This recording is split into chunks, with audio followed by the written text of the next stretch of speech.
A very toasty welcome to all my entrepreneur buddies who have been hustling out there in the market to make their startup and business a big time success. I am Arote, a business strategy consultant by profession and an entrepreneur by passion. This is the Arote Show, a podcast show for the entrepreneurs who want to make it purposeful, where I share top tips, tricks, strategies, and interviews of the industry leaders to help you grow your startup and business successfully.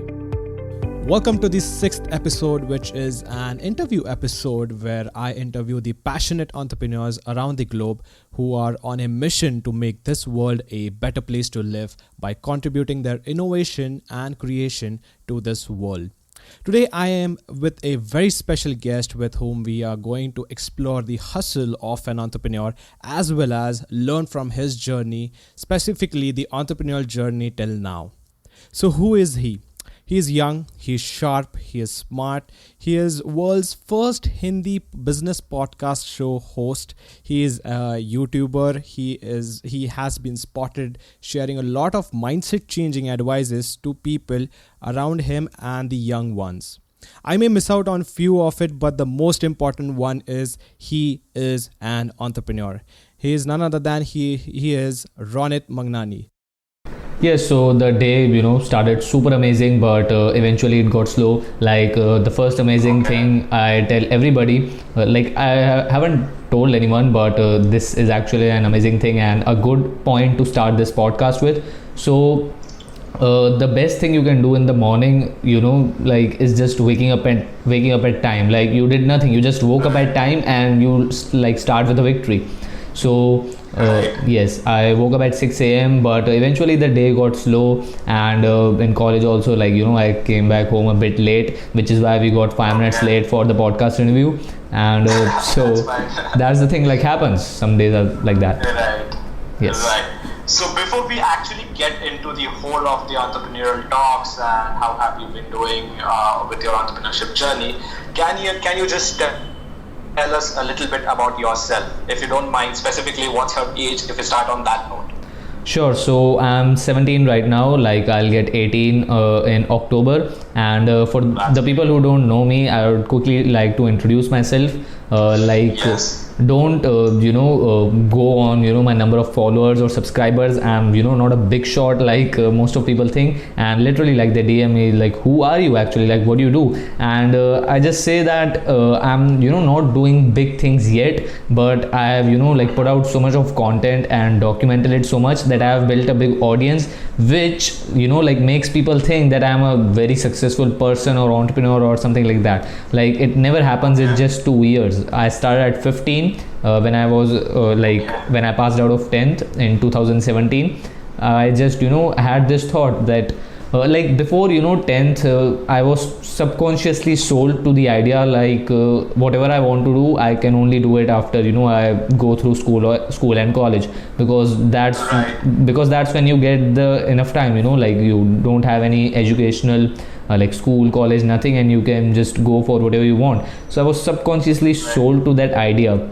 But I don't know when something hit me that, hey, but we can do something on the side. So, I have been interested in entrepreneurship and business since a very long time. And before, any one of you or my audience, because before anyone knew me, I was just reading business books and watching YouTube videos around business. I had this idea that in my schooling and college years I will learn a lot about business, and then when I will get time, I will just go out and execute that. So that was the thing. But after 10th I realized that I can do something on the side if I choose commerce, because in science, if you don't get that much of time, school, coaching, institutes, and it progressively gets harder as you go through 11th and 12th and then all those entrances. So that was a tough decision to take commerce. Not tough for me, but it was tough to persuade my parents and teachers, because I've been a great student since childhood. I'm not now, I'll jump back to that later. I'll jump back to that later. But in 11th I chose commerce and decided to start something on the side. I was watching this video of Patrick Bet David, which was like how teenage entrepreneurs can make money, and the one idea he gave was to start a YouTube channel. Now, I always knew the concept of starting a YouTube channel, and at that time, like in 2017, YouTube was hot, like everyone was doing it, and channels were growing like crazy because Geo was a new entrant in the market, and like crazy, it was crazy. So I thought, let's jump onto this trend and let's get going. Let's see if we can make some bucks. So I started it because of money, and I didn't had any particular ambitions about impact or inspiring people in the beginning. I just started it and thought, like, let's make it big, and I can make money on my side of school or college through this, like if I can scale it to a substantial level. So I started that, and then in a few months I realized that I will not be focusing on this as the main thing, because I was not enjoying it at all. Like what I used to do was, I just used to share the knowledge which I gained from books or YouTube videos in simplified manner in Hindi language. So that was a great USP, and that got my channel a lot of growth. But still I was not enjoying it. Like I was literally dead on shoot days. I tried as much as possible to avoid it, and like no one knew this. Like I only communicated this in the journey 001. Like before that, nobody knew that Ronit Mangnani actually hated being a YouTuber. Like still people know me by that, because the numbers are so big. People like my friends or some people in college, they know me as a YouTuber, and like I literally want to punch them straight in the face, because like yes, I used to do that in 2017, but not now. Anyways, in a few months I realized that okay, YouTube, we can keep it going on. Like I because I was getting so much of success there, I had no intention of stopping it, but I decided to let's jump on to something else. So I tried making some websites and Instagram pages, like all different things. And like when when you get started, there are a lot of confusions. Oh, what should I do? Will this work? Will this, like, blah blah blah blah blah. So I just tried a lot of things. I will not go into detail. If anyone is interested to know that, you can just go and watch the Journey 001 episode. You will come to know about everything I did from 2017 to 2019. Like I literally did 10-20 things, and I was just juggling, and I started something new every 3 weeks. But the next substantial part came in 2018, when I got to know about this idea of podcasting. Like I was hearing the word like podcast since 2017 also, but I didn't pay like attention to it. I was like, yeah, it will be something like webcast or webinar or like something like that. And so didn't pursue it exactly. No, like I just kept hearing it, and I was like, yeah, okay, fine. But in 2018, when I was reading Crushing It by Gary Vaynerchuk, there was a section about podcasting, and one thing ignited the fire inside me to start a podcast. It was like there was a case study of John Lee Dumas of Entrepreneurs of Fire, popularly known as JLD. So yes, he started way back in, like, I don't even remember the year, but like he started 6 or 7 years ago his podcasting journey, when podcasts were not at all popular. Like yes, people are saying that podcasting will get big in America. It's already big, but 6 to 7 years ago, like, there were no talks about podcasting. So I was reading, and one thing like ignited the fire. He said, like, John Lee Dumas said that his timing was perfect, which is why he is now at a very big level. Like he got the first mover advantage of just being an early adopter of this new thing, and that's why he was so successful. And I thought, oh, like, it's the exact time in India. Like if I jump onto this now, I can get the first mover advantage and get going. And this time I didn't have any money or like monetization ambitions. I was just like, let's do it. Like it was something new, and I was like, let's roll. And I searched different podcasting apps and found that there was not a single Hindi podcast channel. and Yes, like there Indian are very less of them right yes, now. Indian entrepreneurship. About like there were of course Hindi podcast channels, but not about entrepreneurship and the podcast which used to interview Indian entrepreneurs. Right. There is a podcast, like there was all a podcast, and it's also running now. The name is the Indian Startup Show. That podcast has the name the Indian Startup Show, but it's in English. So English, yes. yes, I decided to just let's start it, and I DM'd people on LinkedIn, like a LinkedIn message I used, and I was using LinkedIn since like 2017 only, and used it to build connections with people. Like Okay. in my early days, I was really fascinated by getting connected with people. Like I was like, oh, let's connect with this, like such a successful person he is. Let's get connected, and what if I can get a picture with them and things like that. So I was It motivates you to, when you're, especially entrepreneurs are like, very passionate about connecting with people. And that's one of a very successful trait of an entrepreneur, in fact. Of course. So I started with LinkedIn, and when I started my podcast, I sent messages to some people whom I wanted to invite to my podcast, and one of them got back to me. He was Deep Kakkar. Like that was the first interview of the Ronit Mangnani show, and then I invited some big names on my podcast: Jatin Ahuja, CEO founder of BBT, and not CEO actually, managing director, I think. Like I don't know the details, Yeah, but yes. like everyone knows him. Yeah. Yes, everyone knows him. And the second big name was Gautam Birani, founder of tagtalk.ai. Like they are just killing it, and recently only the Pro Kabaddi League, they have also partnered with tagtalk, and they are Yes. promoting it and on their displays and all sorts of things. So I invited these names on my podcast, and like the podcast blew up.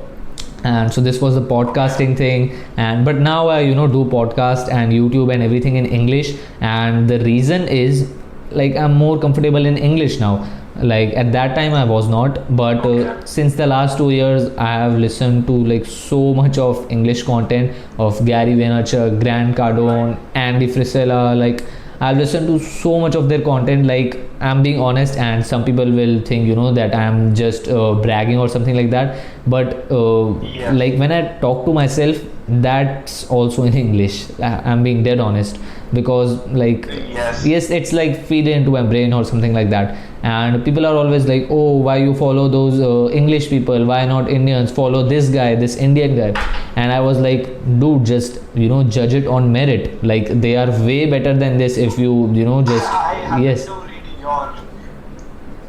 I happened to read your Instagram post as well, which was about the Hindi and the English thing, and you very fabulously you have mentioned in that it's if anyone is asking you for Hindi, like share Hindi content with you, which is already there out in English, it's better you learn the English language. It's a growth mentality which you highlighted there, and that really struck the attention of a lot of people. I don't know how many really agreed to that, but that's really a growth mentality which you actually highlighted there, and that was a very interesting Instagram post there. Yes, let me tell you an interesting thing. Since last night I have been getting a lot of negative messages on that story. People are like, oh, why are you disrespecting our language? Like I'm like, I didn't disrespect it, Hindi. Like I was like, it's like the perspective of these people is completely broken. I told them, hey, listen, like if you don't want to learn English, like don't. Like I don't care.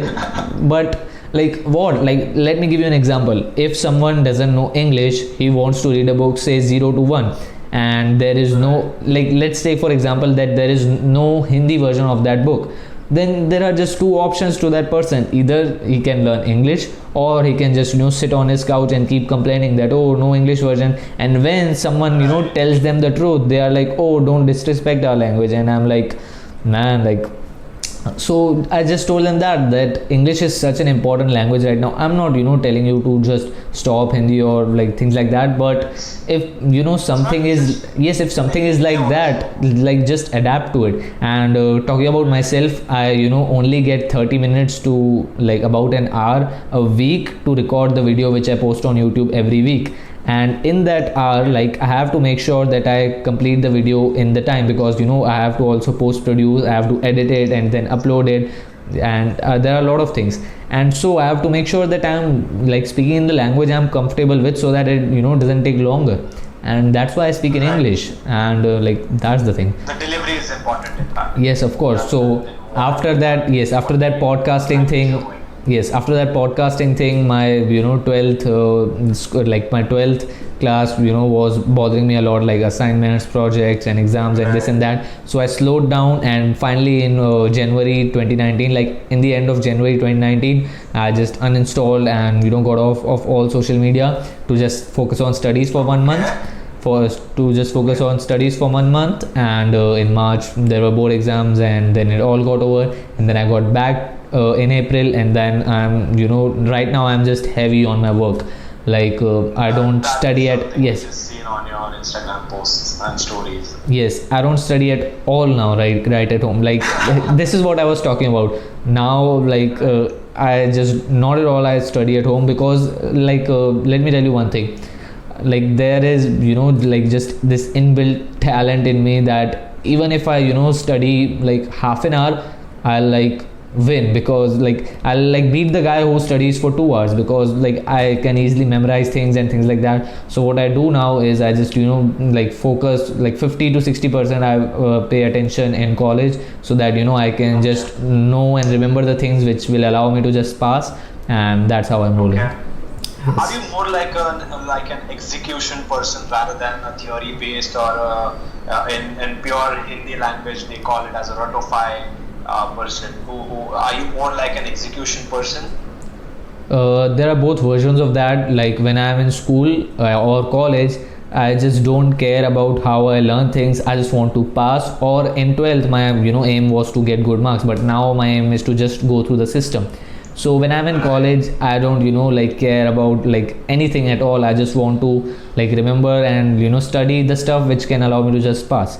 But like on the other side of thing, when I'm working or things like that, like then I am a practical person, because I just like disregard theory. Like this is what people do. They just put line on sands, and like they just do things without context. Like the example which I told you recently, that people were like flabbergasted with my story of that Hindi and English. Like that's theory. That's actually theory if you look deep into it, because people are like, yes, whenever like Hindi and English are competing, we should support Hindi. But dude, first of all, like understand the context of what I was saying. Right, that's very important. That's very important. Yes.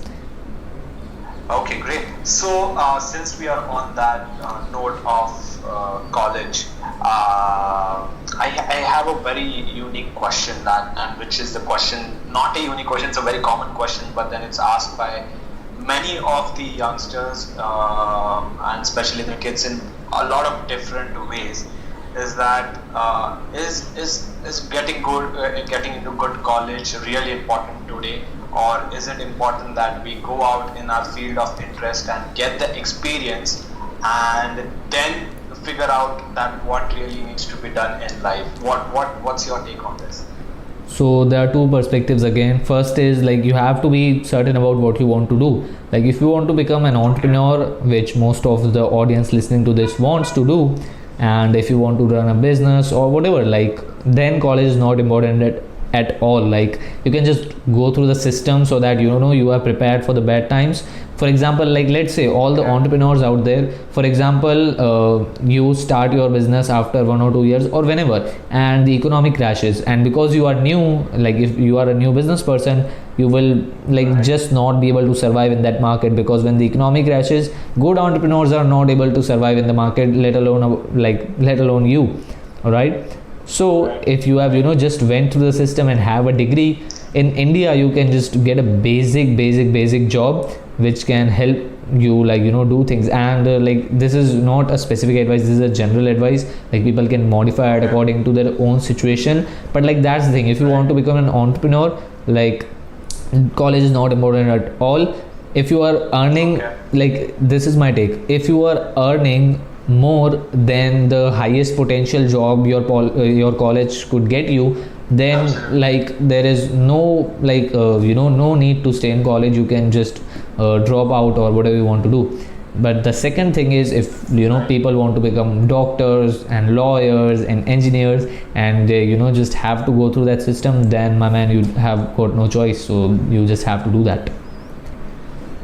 Right, and adding to the when you ended that, if you want to make a decision that okay, for example, let's drop out and get into the journey of entrepreneurship, specifically the Indian youngsters, and I had recorded a podcast around it as well.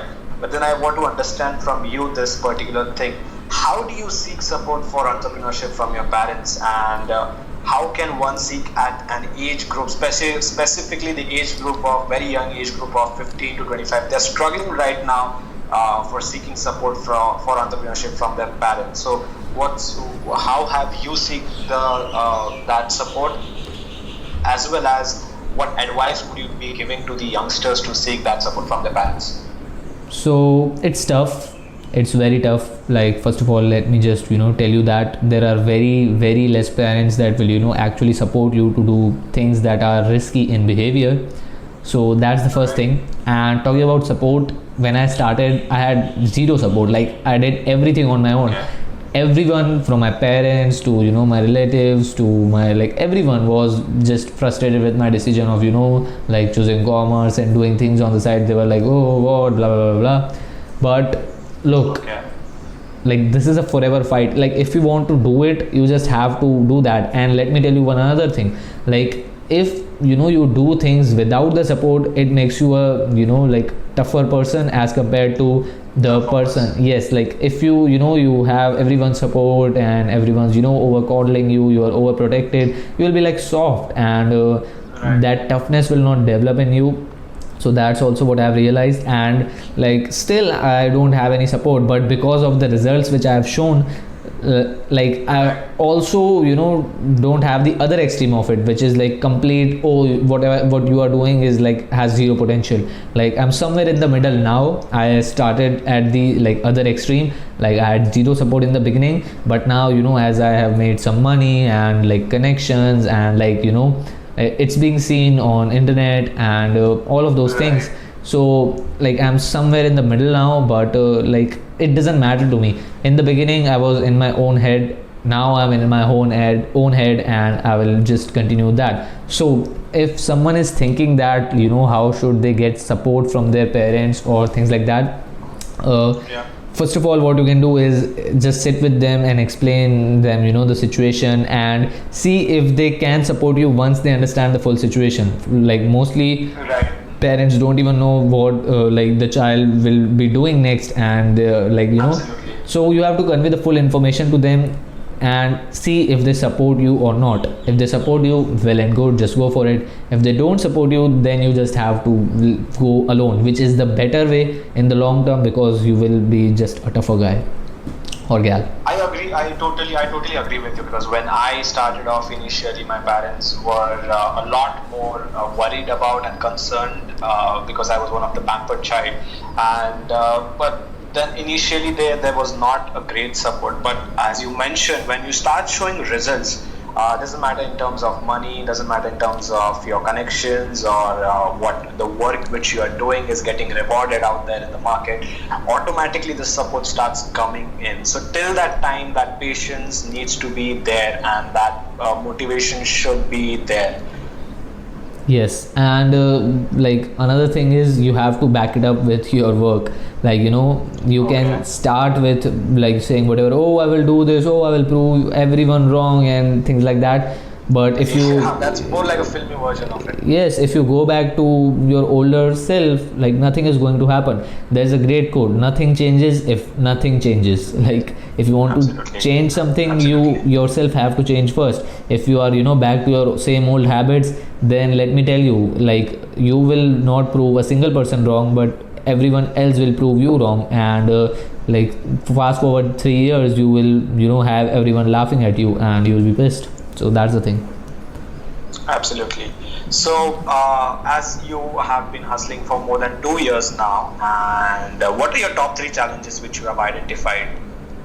So the top three challenges are, the first one is overcoming confusions. Like Okay. this is a real tough challenge, and I think you will resonate with this because you are on the same page, and you have been like both of our journey has been somewhat similar, because we Yes. have like done something else and not followed the sheep crowd. So Right. yes, so like when you just get started and you know nothing about nothing, you just are confused that what you should do next. Like you might be Right. confused about your passion, you might be confused about how to execute something, you might be confused about how to get money, you might be confused about how to persuade people, you might be confused about whether or not like your plan will work, you might be confused about a lot of things. And like Right. some days that confusion gets so intense that you are like stuck, and it takes 2 to 3 days to for you to get back. And initially what I used to do was I just used to think, like I just used to try to clear all these thoughts in just my own mind, and that was actually a wrong strategy, because everything gets mixed up and come out with a half-ass decision. So that's not good. What I've realized just recently is, it's great if you can just write it down on a piece of paper and then solve it analytically, being detached from the situation. Like there's a great quote from Mukesh Ambani or someone in their family. They say that entrepreneurship is like being the commentator and the player at the same time, right? Okay. That's That- an interesting quote. Yes, that means that of course you are the one who is working and things like that, but when you are making decisions or just analyzing something, you have to detach yourself from the situation.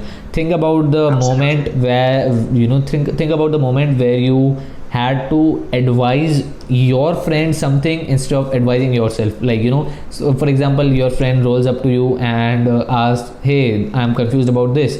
Like how spontaneously and like fast you can give replies to them and just solve their problem. It's because you are detached from that situation. But when you yourself are in that situation, you are just confused. So it's very important to detach yourself from the situation and then see it from like a bird's eye view, and then solve it Absolutely. analytically. So when you write things down on paper, like that's like I'm not like sure if people are understanding this, but like you are now detached from it and you are looking at it analytically instead of just being Right. in the field. Like you are now in the commentary box and seeing things and then analyzing it instead of playing it and like being confused. So that has worked great for me, and that will be one Okay. tip for people who are confused. Just write whatever you are confused about on a piece of paper and think like a computer. Like get logical, and like that will help you a lot. For example, if you are confused about money, you can just write money.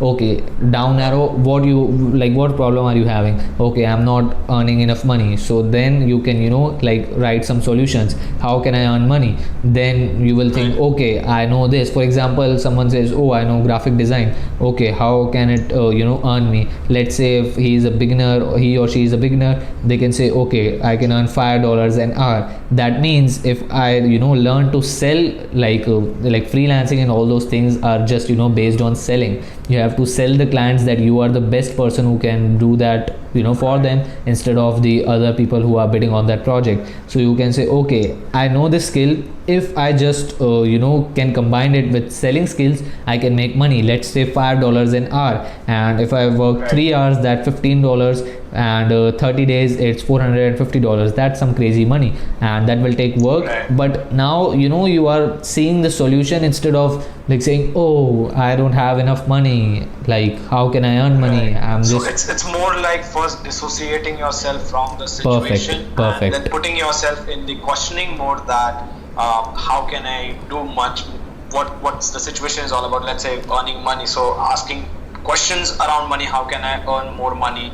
Or what are the ways I have? What are the resources I have? And it's more like asking questions to yourself and then decoding that problem to come to a concrete solution. exactly. So that was the first challenge which I faced.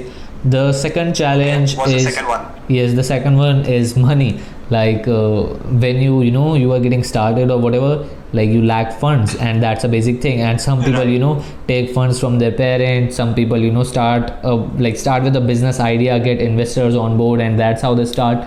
the most thrilling and adventurous one is doing things on your own and building your own dream. And that's very very hard. Like in my first year, I basically didn't earn any money because I just didn't had any source of income. I was building my YouTube channel, but that still gets like it takes a lot of time to get to the level where you get over $100 and you get the payment. So that took a long time, and like there are different things. So in the beginning you have to be resourceful. Like whatever you have to start with that. Like start with what you have, and then you have to build slowly and steadily, and that takes a long time. And like almost at every point you will face this problem of the lack of funds, right? So that's a big problem. Like there are a lot of people like me who don't like taking money from their parents, or getting investors on board in the beginning, and so they have to do things on their own, and it's very very very hard in the beginning. It's slowly it gets easier. Like it doesn't get easier, you just become better. So that's how like I overcome this challenge. And like the current plan I have made for overcoming this challenge is to just build a stable income stream which can get me enough to fund whatever activities I will do in future, or whatever, like a constant stream of income, so that I don't have to worry about the money part as much as I am worried about it now. And that is what I will advise everyone. Like whatever you are doing, you are young or whatever, just make sure that you have a stable income stream, because that will help you a lot. And first build that, and then you can focus on other things. Because people do this mistake, and I did this mistake, by the way. They think that okay, I will on the side I will build my income stream, and on the side I will also do college, and on the side I will also do whatever the main thing I am doing. And that's not the thing. Like when you are first building an income stream, you have to just go all in, and then maybe 6 months or 1 year down the line you can get to a level where you can just work 2 to 3 hours on that, and still like receive the income, because you have built it to a level where there is more demand of whatever you are selling than like your time. So you can also raise the charges, and make that intersection of demand and supply. You can also do just limited projects. You can do a lot of things, but you will reach to a level where you can just sideline that and just work 2 to 3 hours on that. Maybe you can work on it just on the weekend, like Saturday, Sunday, and then 5 days you can do a main thing. So that's the thing. First build a stable income stream. This is a great advice for school and college going students. If someone's doing a job, then a job is already an income stream, so they shouldn't be worried about that. And I specifically want to highlight the resourceful part, because many of them want to start their for example, in your case, I've been watching you very closely. You actually have an example of how to be a resourceful person, because I still remember, I guess this is what my guess is, you may correct me if I'm wrong. You still don't have a tripod or the basic equipment for shooting your YouTube videos. You are going absolute do-it-yourself mode, and saving on your funds and not unnecessarily investing onto too much of the fancy stuff, which people say, okay, I want to start a YouTube channel, so I need a good mic, I need a good DSLR camera, I need 10,000 different things to start off being perfect. So it's not about the perfection.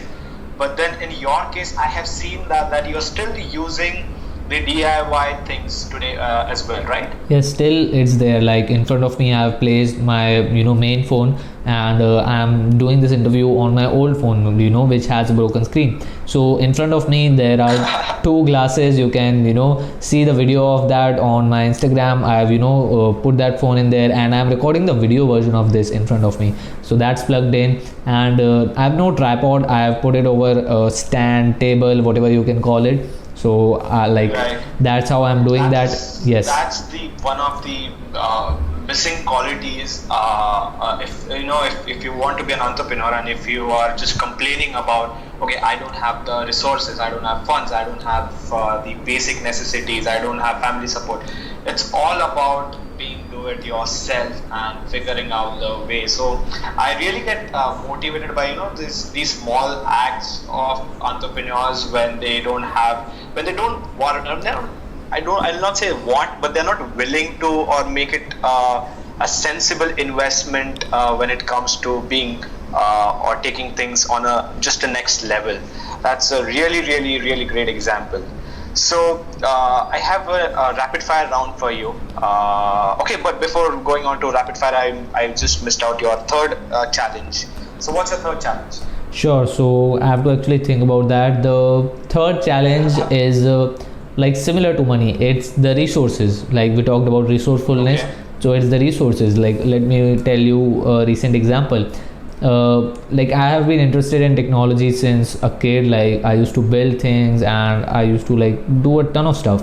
And recently I got sold on the idea that it's a good thing if I can learn coding, because I'm young and I can learn different skills, explore different things. Right. And I thought, let's learn coding. And 1% of my mind said that okay, my laptop is not going to support it, but I still decided to give it a shot. And I explored that are there any cloud solutions. Like for the people who don't know, like cloud is just like there are different types of that. For example, like Google Stadia is a recent example. Like it's a cloud based system where you just have to have a strong internet connection, a device which can just work fine, and the processing and all will be done by the Google servers and things like that. So I thought, okay, is there any tool like that for coding, like IDEs, like development environments? And like there were not very good ones. One or two of them were there, but they were also very inefficient and like imperfect. And like I tried a lot, I searched a lot, but I finally got to know that I just have to have a good laptop to learn that. And I didn't I don't have that good laptop. Like I'm using this laptop since the last 10 years. It has just 2 GB of RAM, a horrible display. Like if I just go and click Google Chrome, it takes like 3 to 4 minutes to just boot, like load. And that's the thing. So like there are a lot of lack of resources, and for that that doesn't stop you, right? Of course not. Like I came up with a solution. And for the people who have watched my like recent YouTube video, I like told in that I was just pissed of all of these things, and I was confused and I was overthinking. But like that's what I did. I just put it down on a paper and I decided, okay, like this problem is going to be forever. Like let's say I save up some money and buy a laptop, like and then also like the need of resources never ends. And like it's just a constant thing. So I came to the solution that I first need to build a stable income stream, and then I'm advising this to the people listening to this. So like the lack of resources things is just a very big thing also, because let's say you decide to do X and you are super passionate about X, but you don't have the resources required to do it or learn X. And so you have to put in a long grind to get to a level where you can get the resources. And actually like lack of resources is the ultimate resource, because first of all it keeps you humble. Absolutely. Yes, it keeps you humble. It increases your resourcefulness. And the third thing is you are just not soft, a soft person like all those people out there. Like there are people who have MacBooks and they say that, oh, the latest one has a good version. They put this chipset in mine, and I was unlucky that I bought this in 2017, and oh this and oh that. And like that's the thing, that's the third challenge.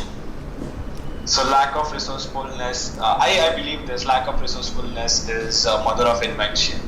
It helps you and lack of resources, you mean? Invent new things on your own. Yes, lack of resources is the mother of all inventions, right?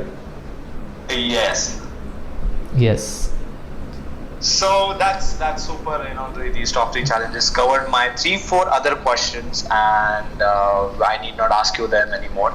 I have a very short rapid fire lined up for you. Sure. And you have to just whatever comes up first in your mind without taking a break or thinking on it. Just answer whatever comes first. Great. So I've never did that before. Like all the podcast interviews I've gave, they are like just simple and just sober, but this is interesting. Let's go. Oh, thanks. Okay, cool. So what comes first to your mind when you read, listen word entrepreneurship or entrepreneur? Gary Vee. Your role model in entrepreneurship and business world? Gary Vee. In 5 years, where do you see yourself? I don't see myself anywhere, and I will jump back to that again, but let's continue the rapid fire round. 3 books which are at the top of your shelf right now. The 10x Rule, and Relentless by Tim Grover, and Crushing It by Gary Vaynerchuk. They are not at the top of my shelf, but these are the top three books I recommend. Okay, you recommend. Okay, one song that keeps you going in tough times. High on Life by Martin Garrix. Super. Do you work out? No, I will start it in September. Okay. The age group of 16 to 25 specifically are attracted to fall themselves into a relationship. Your thoughts on relationship? Like, you can do that, but it will waste a lot of your time because currently you don't have any responsibilities. It's better if you go all in. Okay, that's super. That was my quick rapid fire round, which okay, that was a super rapid fire round. You had something to mention in yes, that question. 3 books. Okay, yeah. So you asked you asked me that where do I see myself in 5 years? Where yes. do you see yourself in 5 years? So the reason I said that I don't see myself anywhere is because I don't make like that long-term plans. Like, of course, in the macro there are some plans that I will be financially free, be successful, own a company, speak at events and things like that. But I don't specifically see myself because things keep changing, and I realize that, like, when I started I thought that okay, in 2 years I will scale my YouTube channel to a level where I'm like earning 2.5 lakh rupees a month, which is what the YouTubers with 1 million subscribers at that point used to earn, combined ad money and like sponsorships. So I had that thing in mind, and just a few months down the line I realized that I will not, because I don't enjoy that at all, and a lot of different factors. So, like, I don't know what is going to happen after 6 months. Like, let me give you another example. In April I decided to start freelancing and earn money that way. At the end of April, or you can say May, I got an internship offer from Digital Pratik, and I just joined that. So I don't know what is going to happen in the next month. Then how can I make plan for 5 years? But still, my current plan, like 1 year plan, is to just build my freelance business and get to a level where I can charge a lot, because the inbound leads coming in are more than the time I have. Like, that's the basic model and the stage at which freelancers want to reach. And this time I'm fully patient. Like I've given it 1 year, and people are just giving their dream projects 1 or 2 months, and they just want to explode. So this time I don't have any pressure on my chest. I'm just going, and that's my 1 year plan. But again, if in October, like, I get connected with some big entrepreneur, and he says, oh, like, I have this thing, like, can you work on it, we can work together, or like, I will just leave everything and go.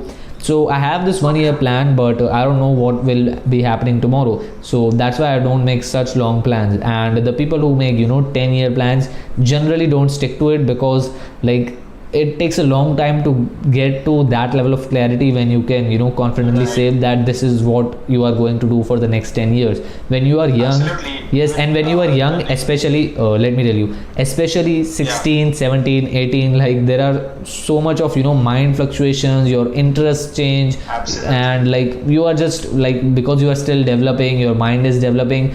Like, if you commit to a 10-year plan, let me tell you, like, almost all of the people will give up in 10 months. So it's good to set a macro goal that I will be successful in the next 10 years, like, I will just crush it, like, this will be the best decade. Like, those things are there, but don't be specific that, oh, I will just do this. Like, people say, oh, I will build this company and in 10 years it will be $1 billion company. But what if it fails in 3 months? Will you still continue it? Even if the market is declining it, you have to change. So that's the thing, set macro goals, don't be specific. Right, and that is what it's been observed with a lot of new businesses, which are the emerging businesses right now. That's as well as the biggies, especially the giant corporations as well. They do have their 10-year goals, but they are not so much of it that, okay, whatever happens, wherever the market goes or wherever the technology innovation goes, we'll still stick to our plan. So they are right now at such a position that they are ready to totally recourse their entire strategy, their plans, their goals as per the market, as well as where the emotion and all these things are leading today. So that is really an insightful thing, in fact. So as we are coming to the nearing of the end of the show, one advice you would want to give to anyone who is at your age, or who is basically young, that's what I can say. I don't want to put the tag of the age. Age is just a number, but yeah, anyone who is young, one advice you would want to give to them. Stay in your own head. Like, that's the best advice I can give you. And let me explain. Okay. Stay in your own head means you just don't listen to anyone but yourself. Your decision making gets like ultra fast when you do that. You get a lot of clarity and you are just on your own. Like, what people do is this: they decide, okay, I will be doing X, and then their father says, no, you should do this. Their mother says, no, you should do this. Their friend says, no, stick to it. And they listen to a million voices. They modify their plan based on an average of what all of the people said, and then they just go down that road. And if they fail, they just resent everyone else because they think that, oh, I would have done that. Or like, leave everything, stay quiet, like in your own head. Like, just don't let anyone reach your ears. That's what I would say.